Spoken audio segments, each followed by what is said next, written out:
Hello बच्चों, welcome to silicon classes again. CUET free series में आप सभी का वेलकम है।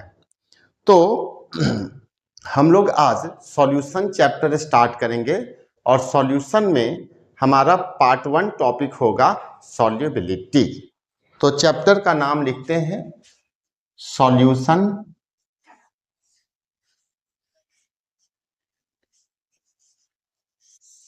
ठीक है, और टॉपिक है हमारा पार्ट 1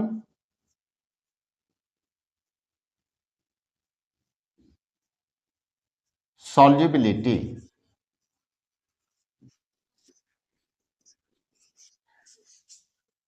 ठीक है,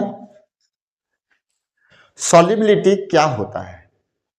जब भी आप किसी सॉल्यूट को किसी सॉल्वेंट में डिसॉल्व करवाते हो तो वो सॉल्यूट उस सॉल्वेंट में जितने अच्छे तरीके से डिसॉल्व होते चला जाएगा, हम कहेंगे कि सॉल्युबिलिटी उतनी ही अच्छी है।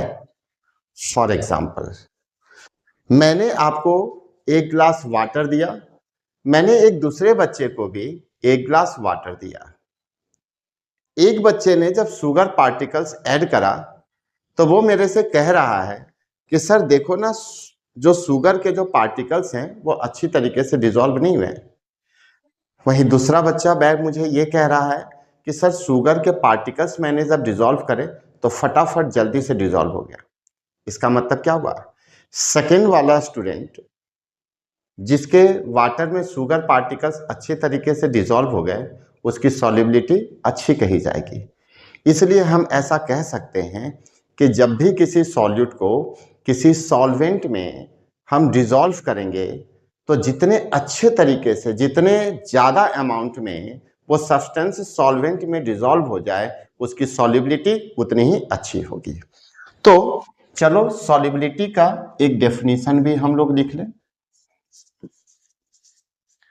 The maximum amount of solute dissolved in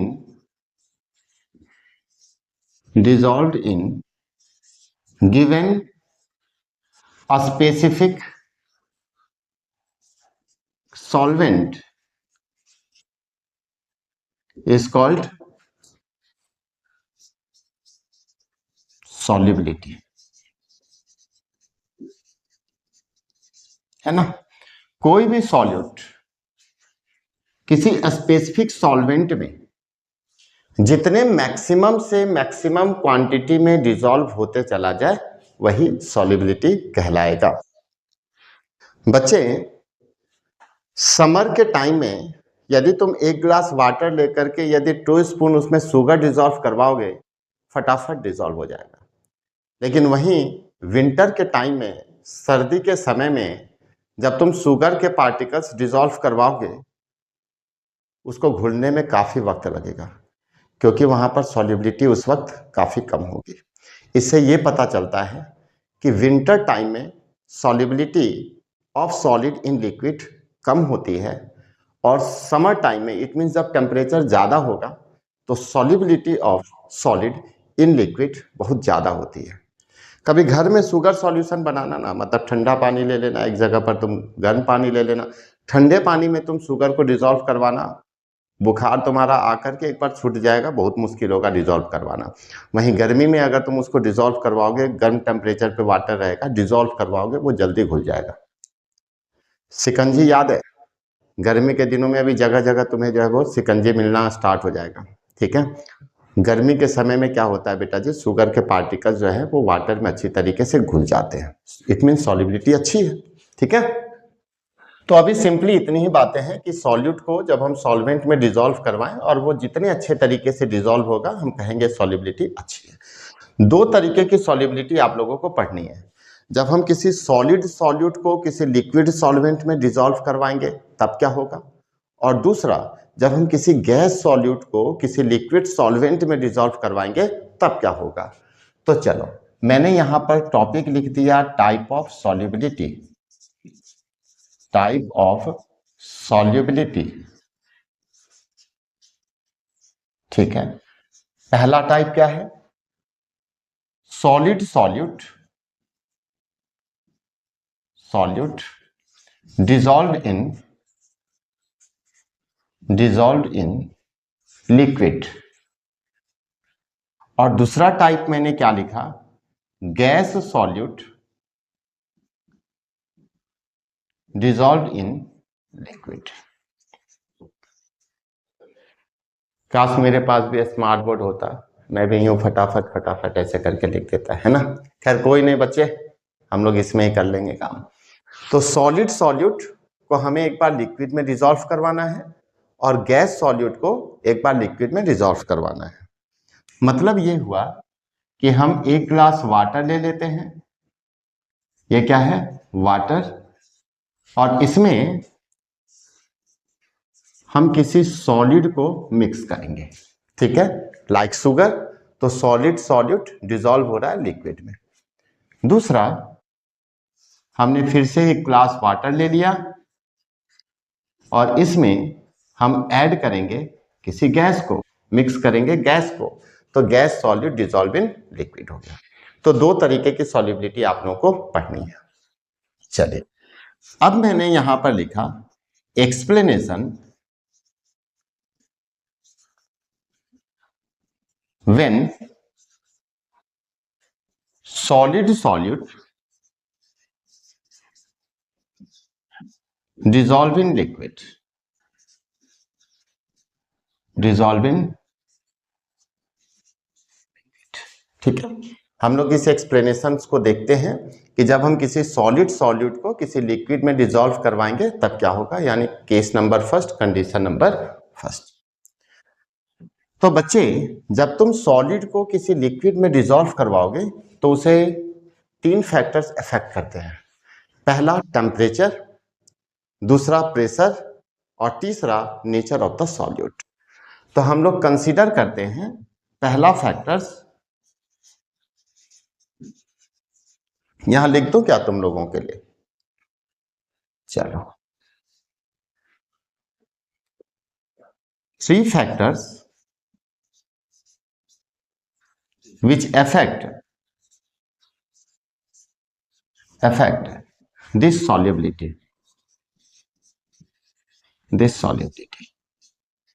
है ना। 3 फैक्टर्स हैं जो सॉलिड को जब हम लिक्विड में डिसॉल्व करवाएंगे तो वो इफेक्ट करेगा। पहला फैक्टर हमारे पास है बेटा जी टेम्परेचर, दूसरा फैक्टर है हमारे पास प्रेशर,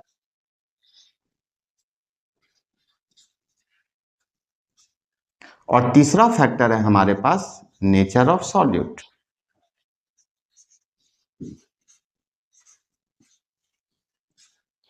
ठीक है, चलो, मेरा कहना है कि यदि शुगर पार्टिकल्स को तुम वाटर में डिसॉल्व करवा रहे हो और वहां पर तुमने टेम्परेचर हाई एंड हाई तुम इंक्रीज करते चले गए, तो क्या शुगर के पार्टिकल्स उस वाटर में डिसॉल्व जल्दी होंगे या फिर धीरे धीरे होंगे। चलो इसे भी तुम हटाओ, एक एग्जांपल समझो। चाय बनाने तुम लोगों को आता होगा, नहीं भी आता होगा तो बनाते हुए देखे होंगे। तो सपोज दैट आपके मम्मी ने कहा कि बेटा जाओ तो थोड़ा चाय बनाओ तो मेरे लिए। तुमने दूध लिया, उसमें थोड़ा वाटर मिला दिया और शुगर ऐड कर दिया, चाय धीरे धीरे अपना बन रहा था। तभी तुम्हारी मम्मी ने कहा जल्दी बना, ट्यूशन भी पढ़ने के लिए जाना है। तुमने शुगर के पार्टिकल्स उसमें जो मिलाए हुए थे, गैस बर्नर तुमने तेज कर दिया, चाय जल्दी बन करके तैयार हो जाएगा। इससे क्या पता चला, तुमने टेम्परेचर बढ़ाया और शुगर पार्टिकल्स की सॉल्युबिलिटी क्या हो गई, इंक्रीज हो गई। तो इससे ये पता चलता है कि जितना ज़्यादा टेम्परेचर होगा, सॉलिड सॉल्यूट की सॉल्युबिलिटी उस लिक्विड में उतनी ही ज़्यादा बढ़ते चली जाएगी। तो मैंने यहाँ पर ऐसा लिख दिया, by increasing the temperature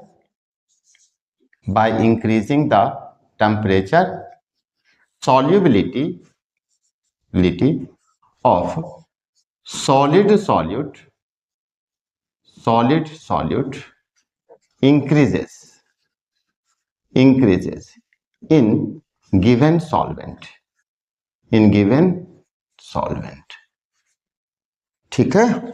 by increasing the temperature solubility of solid solute increases in given solvent, ठीक है। नाउ सेकेंड फैक्टर हमारे पास है प्रेशर।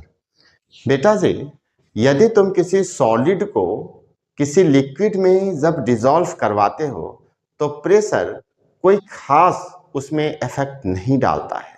तो हम ऐसा लिख सकते हैं कि pressure does not affect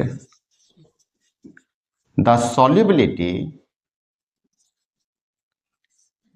of solid solute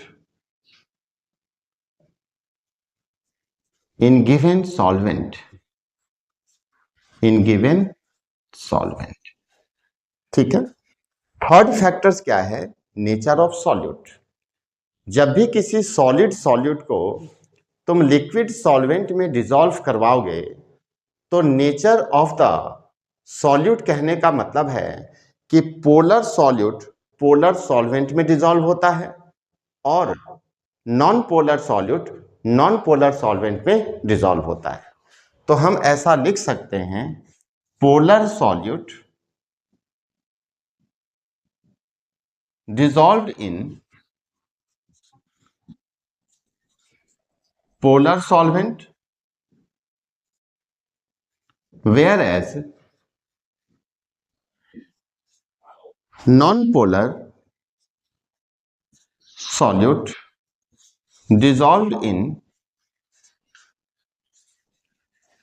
non-polar solvent। तो जब भी हम किसी सॉलिड सॉल्यूट को किसी लिक्विड में डिसॉल्व करवाते हैं तो उसे तीन फैक्टर इफेक्ट करता है। टेम्परेचर, जितना ज़्यादा टेम्परेचर होगा सॉलिड सॉल्युबिलिटी उतनी ही ज़्यादा उस सॉल्वेंट में इंक्रीज होगी। प्रेशर किसी भी तरीके से खास उस सॉल्युबिलिटी को इफेक्ट नहीं करता है। नेचर ऑफ द सॉल्यूट बहुत पहले से ही आप पढ़ते चले आ रहे हो कि पोलर सॉल्यूट पोलर सॉल्वेंट में डिसॉल्व होता है, नॉन पोलर सॉल्यूट जो है वो नॉन पोलर सॉल्वेंट में डिसॉल्व होता है। I hope solid solute solubility किसी लिक्विड में कैसे होती है आपको समझ में आ गया होगा। तो फटाफट से इसे कॉपी करो, इसे अच्छे तरीके से लिखो, फिर हम लोग जो है गैस सॉल्यूट डिसॉल्विंग लिक्विड के बारे में पढ़ते हैं। लिख लो तुम।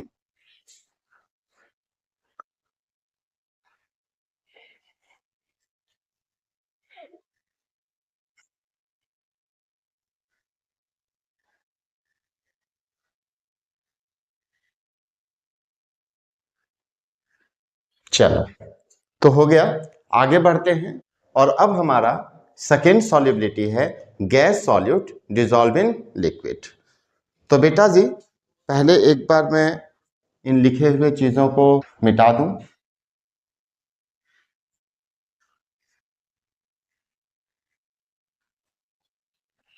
हाँ,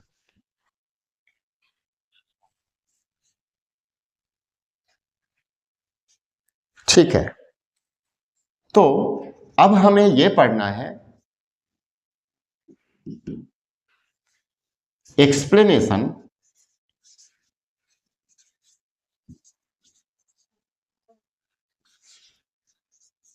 when gas solute dissolved in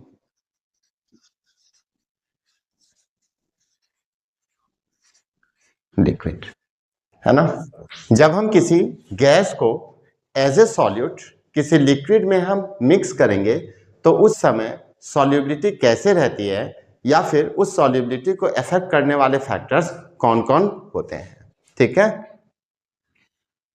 तो there are three factors again which affect the solubility of gas solute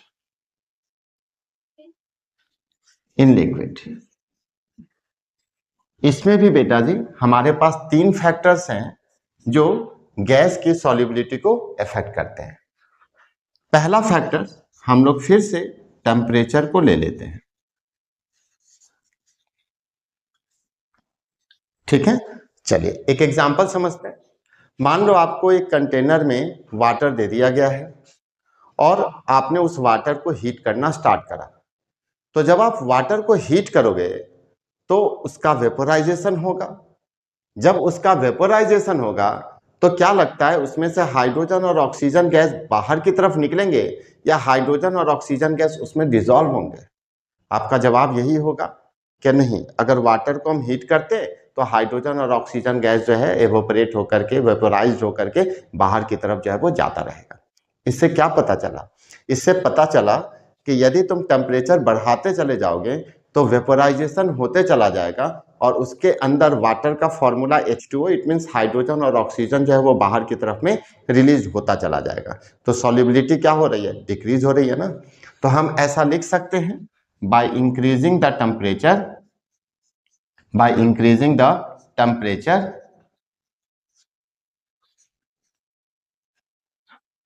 solubility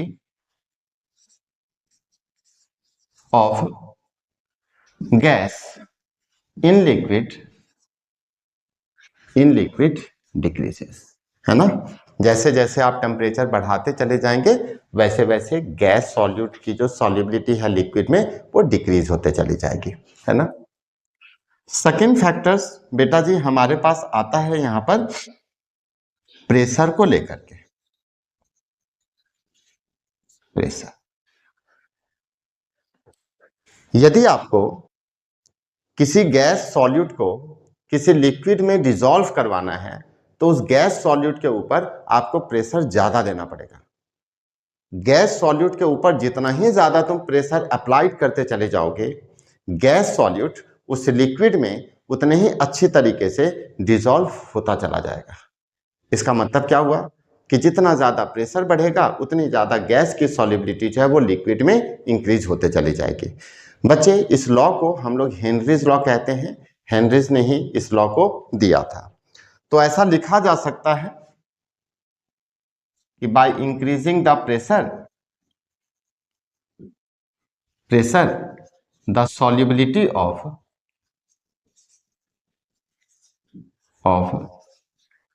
gas, यहां पर एक पर्टिकुलर वर्ड इस तरीके से यूज किया गया है, मोल फ्रैक्शन ऑफ गैस, है ना। गैस है तो हम लोग मोल फ्रैक्शन के टर्म्स में बात कर रहे हैं, है ना। By increasing the pressure the solubility of mole fraction of gas increases, gas increases,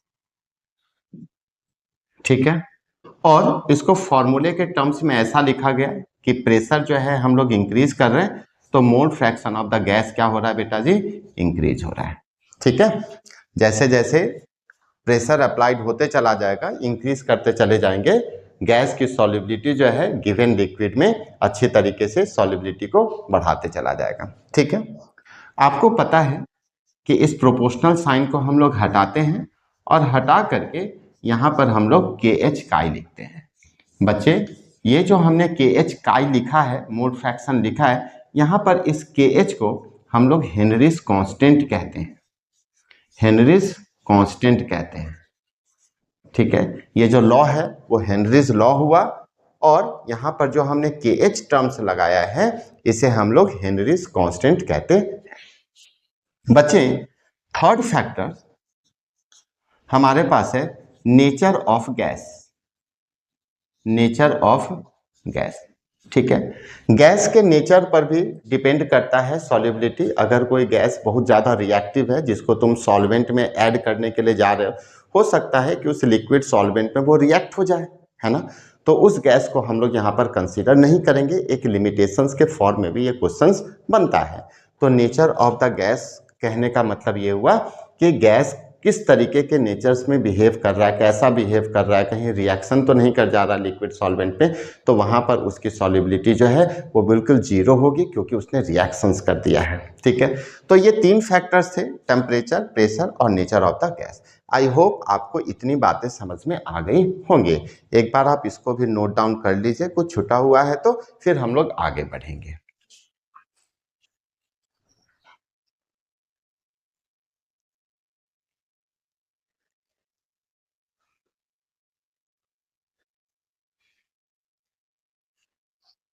चल तो फटाफट आगे बढ़े बच्चे हम लोग। तुम्हारी बोलने की सुविधाएं बिल्कुल खत्म कर दी गई है, सिर्फ मैं बोल सकता हूं और तुम सिर्फ सुनोगे, है ना। चलो बेटा जी, जो हमारे पास टॉपिक है ना सॉल्युबिलिटी, उसमें सॉलिड सॉल्यूट को हम लिक्विड में डिसॉल्व करवाएंगे, तब क्या होगा। हमने देख लिया तीन फैक्टर्स कैसे इफेक्ट कर रहे हैं। दूसरा, जब हम किसी गैस सॉल्यूट को किसी लिक्विड में कैसे डिसॉल्व करवाएंगे तो सॉल्युबिलिटी कैसे इफेक्ट करेगा, ये सारे फैक्टर्स हमने पढ़ लिए। अब यहाँ पर कुछ क्वेश्चंस बनते हैं, उस क्वेश्चंस को हम लोग अच्छी तरीके से समझेंगे, ठीक है।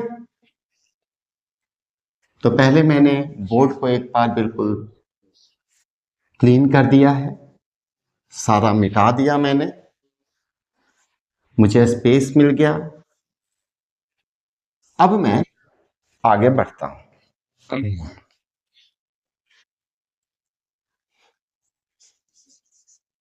नोट में पहले दो बातें हेनरीज लॉ को लेकर के, ठीक है। नोट में दो बातें आपको लिखनी है हेनरीज लॉ को कंसीडर करते हुए। अबाउट हेनरीज लॉ, पहला नोट क्या है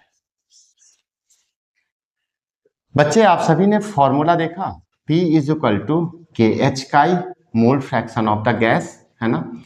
यदि मुझे यहां से KH यानी हेनरीज कांस्टेंट की वैल्यू निकालनी होगी तो मैं क्या लिखूंगा, P partial pressure of the gas और अपॉन में मोल फ्रैक्शन ऑफ द गैस, यही फॉर्मूला लिखूंगा मैं। अब इस फॉर्मूले रिलेशन से आपको एक बात समझ में आनी चाहिए, जितना ज्यादा हेनरीज कांस्टेंट की वैल्यू होगी उतनी ही उस गैस की सॉल्युबिलिटी कम होगी। इट मीन्स जैसे जैसे KH की वैल्यू इंक्रीज होते चली जाएगी वैसे वैसे उस गैस के मोल फ्रैक्शन की जो सॉल्युबिलिटी ऑफ द गैस है वो क्या होगा, डिक्रीज होते चला जाएगा, ठीक है। तो चलो इस पर एक पॉइंट्स मैंने लिख दिया, larger the value of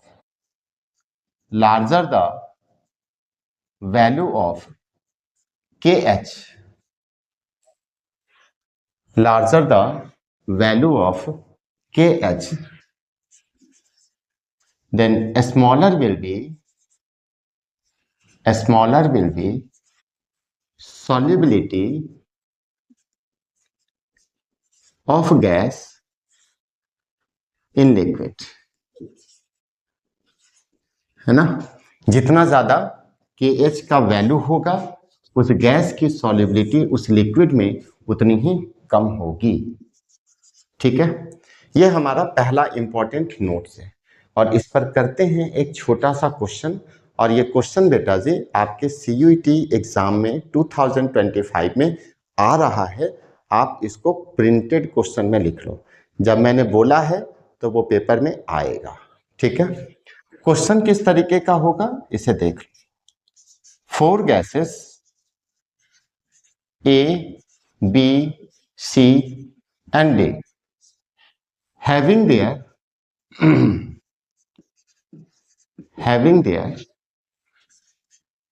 KH value are 20, 80, 40 and 50 respectively.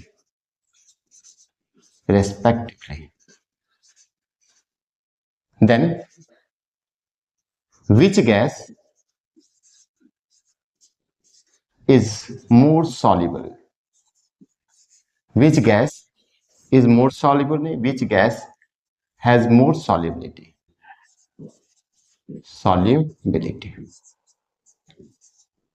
ठीक है, इसको मल्टीपल चॉइस क्वेश्चंस में करके दे देगा, है ना। 4 गैसेस हैं हमारे पास में, gas number A, gas number B, gas number C और गैस नंबर D, ठीक है। सभी के KH की वैल्यू दी हुई है 20, 80, 40 एंड 50। बोला जा रहा है कौन सा गैस सबसे ज्यादा सॉल्युबल होगा।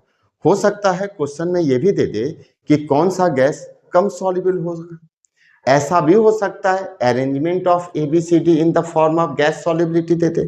तो क्वेश्चन किसी भी तरीके से हो, आपको इस फॉर्मूले को याद रखना है कि P is equal to KH का ही है, और जब आप KH फाइंड आउट करते हो तो P अपॉन में काई करते हो, जितना ज्यादा KH का वैल्यू होगा मोल फ्रैक्शन ऑफ गैस सॉल्युबिलिटी उतनी ही कम होगी, है ना। फिलहाल क्वेश्चन में मोल सॉल्युबिलिटी के बारे में पूछा गया है, तो जिस गैस की KH की वैल्यू जितनी कम होगी वो गैस उतना ही ज्यादा सॉल्युबल होगा। तो यहां पर 4 गैस हैं A, B, C और D, जिसकी KH की वैल्यू जो है वो दी हुई है, ABCD की KH की वैल्यू दी हुई है। तो हमें बताना है मोर सॉल्युबल कौन है। तो हमें पता करना है कि सबसे कम KH की वैल्यू कौन है। तो सबसे कम KH की वैल्यू गैस नंबर A के पास में है, इट मींस इसकी सॉल्युबिलिटी सबसे ज्यादा होगी। तो हमारा आंसर क्या हो जाएगा बेटा जी, गैस A। आई होप आपको ये बात समझ में आ गई होगी, है ना। जरूरी नहीं है कि आपके पेपर में A, B, C, D इस तरीके से क्वेश्चन दिया हुआ हो सकता है वहां पर P, Q, RS लिख दे। तो ये मत बोलना यार सिलिकॉन वाले ने तो ये बताया ही नहीं था मुझे, है ना, P, Q, RS भी हो सकता है। बेटा जी प्रिंटेड क्वेश्चन का मतलब है एज इस तरीके का क्वेश्चन आपको मिलने वाला है, ठीक है। चलो अब थोड़ा आगे बढ़ते हैं। ऐसा भी क्वेश्चन हो सकता है कि ABCD जो गैस लिखे गए हैं इसके जगह पर दे देगा कार्बन डाइऑक्साइड गैस है, इसके जगह पर दे देगा हीलियम गैस है, इसके जगह पर दे देगा NO2 है, इसके जगह पर दे देगा CO2 है। इस तरीके से गैसेस का नाम भी दिया जा सकता है और क्वेश्चन इसी तरीके से KH के फॉर्म में मिलेंगे तो आपको आंसर समझना पड़ेगा। तो इस एक क्वेश्चन को यदि तुम समझोगे तो तुम आंसर आसानी से लिख दोगे, ठीक है। एक बार क्या हुआ था बेटा, मैं 10th क्लास के किसी बच्चे को पढ़ा रहा था, तो आप लोगों ने वहां पर पढ़ा होगा unique solution, no solution, infinite many solution, है ना। तो unique solution A1 upon A2 not is equal to B1 upon B2, उसमें P की वैल्यू फाइंड आउट करनी थी। तो मैंने उस बच्चे को खूब समझाया, खूब पढ़ाया कि देखो ये वाला यूनिक सॉल्यूशन जो है ना ये आएगा तुम्हारे पेपर में, ठीक है।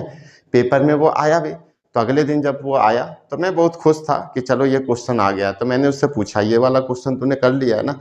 तो बोला सर आपने जो है मुझे तो P वाला बताया था, पेपर में तो देखो M वाला आ गया है, तो मैंने जो है वो छोड़ दिया है। तो बताओ उसका खून निकालता कि नहीं मैं, बढ़िया से बेटा जी दिया, ठीक है। चलो थोड़ा सा आगे बढ़ते हैं। तो तुम ऐसे मत कर लेना, नहीं तो अगर मेरे पकड़ में आ गए तो उसके बाद फिर अंजाम बुरा होगा, ठीक है। चलो बच्चे इसी पर यानी इसी नोटेड पॉइंट पर larger the value of KH smaller will be the solubility of gas in liquid, इस पर एक ग्राफिकल क्वेश्चन भी हो सकता है। देखो किस तरीके का आपको एक ग्राफ मिलेगा, है ना। ऐसे यहाँ पर A, इस तरीके से यहाँ पर B, यहाँ पर C, यहाँ पर इस तरीके से D, इस तरीके से गैसेस। चलो इस बार ABCD हटा देते हैं, तो तुम बोलोगे सर बार बार आप ABCD लिखते हो। चलो PQRS लिख दें, ठीक है। ये 4 गैसेस जो है इस तरीके से लिख दिए गए। आपसे पूछा जाएगा, है ना, या यहाँ पर इस तरीके से KH की वैल्यू भी लिख दी जाएगी, ठीक है। KH इसका ये है, KH इसका ये है, इसका KH ये है, इसका KH ये है ना। सपोज दैट इसकी KH इसी तरीके से मैंने मान ली 30 है, इसकी KH की वैल्यू मैंने मान लो 40 है, इसकी KH की वैल्यू मान लो मैंने 10 है और इसकी KH की वैल्यू जो है वो 120 है, ठीक है। ऐसे लिख दिया और फिर आपसे पूछा गया कि बताओ इसमें कौन सा गैस है जिसकी सॉल्युबिलिटी जो है वो सबसे कम है। तो जिस गैस की KH की वैल्यू जितनी ज़्यादा होगी उसकी सॉल्युबिलिटी उतनी कम होगी। तो यहाँ पर KH 120 है, इट मीन सबसे ज़्यादा है, इसलिए इसकी सॉल्युबिलिटी क्या होगी, सबसे कम होगी। एक और बात ध्यान रखिएगा, इसी मोड में एक इस तरीके का भी क्वेश्चन पूछा जाता है। फिलहाल इस गैस की सॉल्युबिलिटी क्या है, सबसे कम है, तो मैंने यहाँ पर लिख दिया स्मॉलर सॉल्युबिलिटी, ठीक है। हाँ ध्यान दीजिएगा।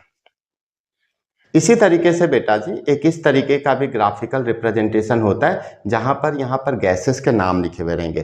तो ध्यान रखिएगा जिसका यहाँ पर partial pressure of the gas, जिसका स्लोप यहाँ पर सबसे कम रहेगा ना, उसकी सॉल्युबिलिटी सबसे ज़्यादा होगी। सपोज दैट यहाँ पर M लिख दिया, यहाँ N लिख दिया, यहाँ P लिख दिया। अब पूछा जाएगा कि कौन सा गैस है जिसकी सॉल्युबिलिटी सबसे ज़्यादा होगी। तो जिस गैस का स्लोप जो है ना इस Y एक्सिस के तरफ से बढ़ेगा उसकी सॉल्युबिलिटी क्या होगी, सबसे ज़्यादा होगी। तो एक इस तरीके का भी क्वेश्चन आपके पेपर में पूछा जाएगा। तो मैंने यहां पर लिख दिया मोर सॉल्युबिलिटी, ठीक है। तो आपको हेनरीज लॉ के इस इंपॉर्टेंट नोटेड पॉइंट को आपको ध्यान रखना है क्योंकि आपके सीयूईटी एग्जाम में ये क्वेश्चंस आ रहा है, मैंने बोल दिया मतलब ये क्वेश्चन आने वाला है। ठीक है, चलो ये फर्स्ट फैक्टर्स पे आपको क्वेश्चन समझ में आ गया इंपॉर्टेंट नोट पर। सेकंड आपको ध्यान रखना है, लार्जर द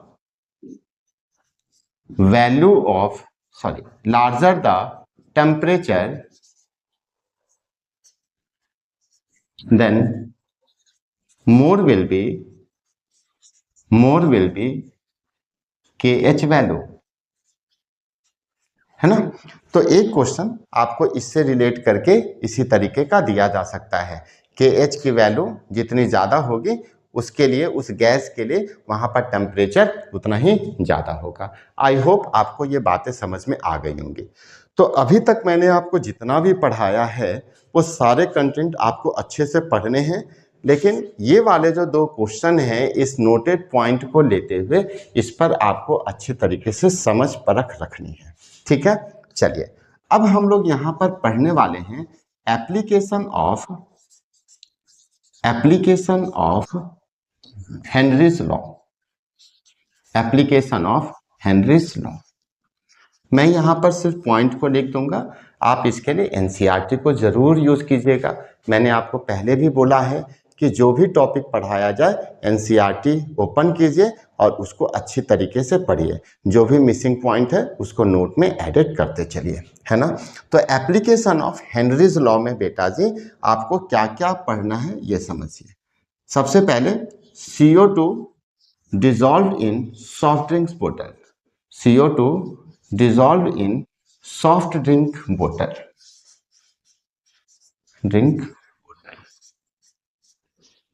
बच्चे आपने देखा होगा जैसे ही आप सॉफ्ट ड्रिंक्स की बोतल को ओपन करते हो, जैसे कोको कोला हो गया, जैसे कि पेप्सी हो गया, जैसे कि माउंटेन ड्यू हो गया, जैसे ही आप इसे ओपन करते हो पर वो फ्लिप कवरिंग भी वहां पर साउंड प्रोड्यूस करता है। तो कार्बन डाइऑक्साइड को जब सॉफ्ट ड्रिंक के बोतल में डिसॉल्व करवाया जा रहा होगा तो क्या लगता है कि एटमॉस्फेयर से CO2 निकाल करके उसमें ऐसे ऐड कर दिया गया होगा? जवाब है नहीं। कार्बन डाइऑक्साइड को जब उस सॉफ्ट ड्रिंक्स में ऐड किया गया होगा तो मशीन के थ्रू काफ़ी हाई प्रेशर से डिसॉल्व किया गया होगा। तो हेनरीज लॉ का यही तो कहना था कि जितना ज़्यादा आप प्रेशर अप्लाइड करोगे गैस की सॉल्युबिलिटी उस लिक्विड में उतनी ही ज़्यादा डिसॉल्व होगी। तो कार्बन डाइऑक्साइड को जब सॉफ्ट ड्रिंक बोतल्स में, सॉफ्ट ड्रिंक्स लिक्विड में जब हम लोग ऐड करते हैं तो काफ़ी ज़्यादा हाई प्रेशर की ज़रूरत पड़ती है। सेकेंड फैक्टर्स बेटा जी एप्लीकेशन है हमारे पास एनोक्सिया, है ना। एनोक्सिया क्या है? तो जब आप हायर एल्टीट्यूड पे जाते हो, काफ़ी ऊंचाई पर जाते हो, तो ऑक्सीजन गैस पर लगने वाला जो प्रेशर होता है वो काफ़ी कम होता है। ऑक्सीजन गैस पर लगने वाला जो पार्शियल प्रेशर होता है वो कम होता है। अब जब ऑक्सीजन गैस के ऊपर प्रेशर ही कम पड़ रहा है तो ऑक्सीजन गैस हमारे बॉडी के अंदर जा करके लिक्विड में अच्छी तरीके से सॉल्युबिलिटी नहीं दिखा पाता है, उसकी सॉल्युबिलिटी कम हो जाती है और इसकी वजह से हायर एल्टीट्यूड पर रहने वाले लोग एनोक्सिया से सफ़र हो जाते हैं। एनोक्सिया कहने का मतलब है बेटा जी उनके सोचने की, उनकी समझने की शक्ति कुछ कमज़ोर होती है, कुछ कम पाई जाती है और फिजिकली भी वो कुछ वीक होते हैं। तो एनोक्सिया के कंडीशंस को भी आपको अच्छी तरीके से समझना है। तीसरा बेटा जी हमारे पास एक कंडीशन आता है बेंस, है ना। बेंस क्या है? तो जो सी डिप डाइवर्स होते हैं, जो समुद्री गोताखोर होते हैं, जब वो कुछ सर्च के लिए किसी ऑपरेशंस में जब वो जाते हैं समुद्र के अंदर में, तो अपने साथ जो है वो स्कूबा किट लेकर के जाते हैं। उस स्कूबा किट के अंदर में नाइट्रोजन और ऑक्सीजन गैस जो है वो काफ़ी अच्छे तरीके से होता है। अब समुद्र के अंदर उन्हें ऑक्सीजन तो नहीं मिलने वाला, तो उसी स्कूबा किट से पाइप के थ्रू हाई प्रेशर से उनके बॉडी के अंदर नाइट्रोजन और ऑक्सीजन गैस डिसॉल्व होता रहता है। लेकिन जैसे ही वो प्लेन पर आते हैं तो नाइट्रोजन और ऑक्सीजन गैस की जो सॉल्युबिलिटी होती है ब्लड में वो नॉर्मल हो जाती है। फिर जब वो काम पर गए, सी के अंदर गए काम करने के लिए, तो वहाँ पर फिर से प्रेशर के थ्रू काफ़ी ज़्यादा ऑक्सीजन नाइट्रोजन डिसॉल्व होता है। तो इस केस में प्रेशर डिफरेंस होता है और मेडिकली इसे हम लोग बेंस कहते हैं। और इस कंडीशन में बेटा जी उनके नोज से, उनके माउथ से कभी भी ब्लड आना स्टार्ट हो जाता है और इसे हम लोग बेंस के नाम से जानते हैं। तो जब आप एनसीईआरटी रीड करोगे तो ये इस एप्लीकेशंस को वही पाओगे जो मैंने आपको समझाया हुआ है।